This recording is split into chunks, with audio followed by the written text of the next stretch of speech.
Today, I'm going to talk to you about two suburban neighborhoods that are north and south of downtown Miami and Brickell. And I'm going to get started right now.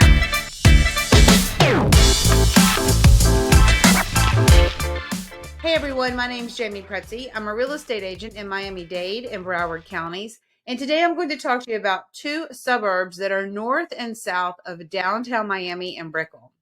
But first, before I get started, if this is your first time here, hit that subscribe button so you never miss another update. We do put out new videos every week. Also, use the link in our information box and download our free guides today. Okay, let's get started. Downtown Miami and Brickell are high energy neighborhoods, and both neighborhoods have a lot of living options that are in the form of high-rise condominium living. So if you're thinking about purchasing a single family home, you're not going to find a lot of options in downtown Miami or Brickell. And so I wanted to show you an example of two different neighborhoods. One is north, which is Miami Shores of downtown Miami and Brickell, and the other one is south, Coral Gables of downtown Miami and Brickell. So I wanted to give you a little bit of information about both of these neighborhoods. Both neighborhoods have a lot of single family home options. And around both of these neighborhoods, if you decide you like that area, you can venture outside of both of those neighborhoods, and there are even more single family home options. So I'm just going to focus on those two neighborhoods right now, give you some information so you can see the different type of real estate and price points that we have around our beautiful city. The reason why I chose both of these neighborhoods is because they're relatively close to the city. You can get to the city in about 15 to 20 minutes, assuming there's no major rush hour traffic. Also, they are both relatively close to Miami Beach because a lot of times people want to go to the beaches. There are a lot of things to do around both neighborhoods. There's many different price points, as you will see. And there's a lot of outside amenities like pools, parks, and just, lifestyle activities to do. Coral Gables was developed in the 1920s, and it is really one of Miami's most famous neighborhoods. It has a beautiful golf course, lots of shops and dining and restaurants. And there's an area called Downtown Coral Gables, and Miracle Mile is a beautiful street that has a lot of different shopping and retail spaces there. And around that area, there are tons of single family homes, and you can see the proximity. Now, this looks very close, but again, it will take you about 15 to 20 minutes without traffic to get over there. So this is Brickell and downtown Miami, and this is Coral Gables. Beautiful, right? And this is another beautiful view of Coral Gables and single family homes around Coral Gables. And also this is Coconut Grove, Key Biscayne, and Biscayne Bay, Brickell. And then further over to the left is downtown Miami.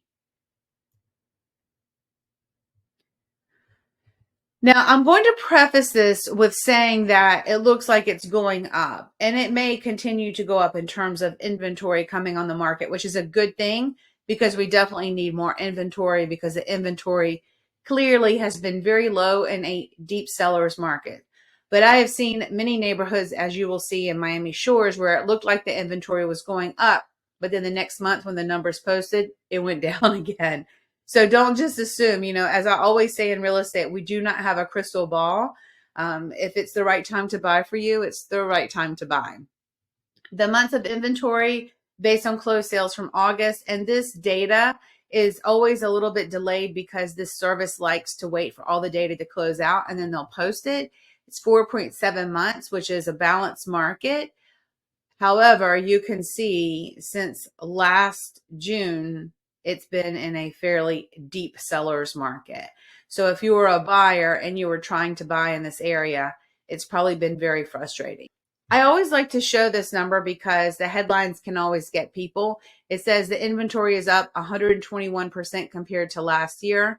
Well, yeah, because last year there were only 2.1 months of inventory in August, and now it's the 4.7. So still a balanced market. Still, the headline could be incredible, but this is the reality of the data for Coral Gables. We still need more inventory on the market. Coral Gables has a very wide range in pricing because there are many different types of properties around this neighborhood. Generally speaking, I would say if you're going to compare Coral Gables to Miami Shores, I would say Miami Shores, the lots are a little bit larger and you can typically get a little bit more for your money. Coral Gables is a little bit more expensive than Miami Shores, so just something to keep in mind. The active listings in Coral Gables, there's 100, and there's a lot more real estate in Coral Gables. In Coral Gables, there are 163 single-family homes on the market from 664 to 39.9 million. Closed sales over the last 180 days, 236 single-family homes sold from 410 to 45.25 million. So a huge range in pricing. The average property that closed over the last 6 months was a 4-bedroom, 3-bath property with 2,800 square feet, and the average sale price was $2.7 million. Average days on market, 38. Miami Shores is a popular neighborhood. It's north of downtown Miami and Brickell. It is west of Miami Beach, and it is a beautiful area. It has a small downtown area. It's known as Miami Shores Village, and they have little restaurants and shops there. I would say it's not as developed as downtown Coral Gables. So that's one thing if you're looking for a suburb that has a very developed downtown with lots of retail stores and action around that downtown. Coral Gables has Miami Shores beat in that way. But Miami Shores, you can get a little bit more for your money. And also, like I said, the lots tend to be a bit bigger. You know what's also interesting in both neighborhoods? In Miami Shores and Coral Gables, a lot of the properties are on septic tanks. So that's something to know. In some parts of Coral Gables, they have gone off of septic tanks. So that's something to keep in mind. This is a beautiful shot of Miami Shores. And Miami Shores has two areas. One area is east of Biscayne Boulevard. That area tends to be a bit more expensive just because of the location and being closer to the bay. On the western side of Biscayne Boulevard, there are areas that are around the golf course that tend to be a little bit more expensive than the rest of Miami Shores. This is a beautiful drone shot from Miami Shores. And this is obviously the proximity to, now again, traffic, always take into consideration traffic. However, this is Midtown, Edgewater, downtown Miami, and Brickell. And then farther southwest is Coral Gables. And this is all Miami Beach. Beautiful, right? The Venetian Islands are here. This is another lower shot. I had a listing over here and we did a drone shot. So this is just really nice. This is on the eastern side of Biscayne Boulevard. And these are the homes that are on the bay.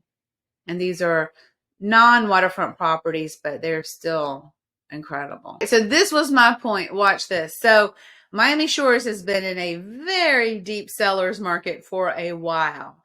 And if you look at this headline, the inventory is up 287% compared to last year. Well, August of last year, there were 1.4 months of inventory. August of this year is 5.5 months. This is what I wanted to show you because you could assume, okay, the inventory is going to continue to go up and there'll be more and more options, more and more inventory. Well, clearly there were very interested buyers or people decided to take their property off the market for whatever reason, or maybe the inventory was just sold and now it's back down to 5.5 months. So it's very interesting to see how there was a big interest or properties came off the market at the end of July and then it closed down again at 5.5 months. This was a seller's market in June, a buyer's market in July, and now a balanced market in August. Interesting, right? Now, remember how we talked about the average property that sold? So let's go back to Coral Gables. So the average property that sold in Coral Gables was a 4-bedroom, 3-bath that closed at $2.7 million. And in Miami Shores, the average property that sold was a 3-bedroom, 2-bath, 2,000 square foot property. It sold at $1.45 million. Very big difference in pricing from Miami Shores to Coral Gables. Okay, Coral Gables was a 4-bath property of a little bit more square footage, but still very big difference in terms of real estate pricing. Active listings on the market, 63 single-family homes from $699 to $9 million. Closed sales over the last 180 days. There's 86 single-family homes that sold from $320 to $6.1 million. I hope this comparison was helpful for you. These are two neighborhoods that are south and north of downtown Miami and Brickell, Coral Gables and Miami Shores.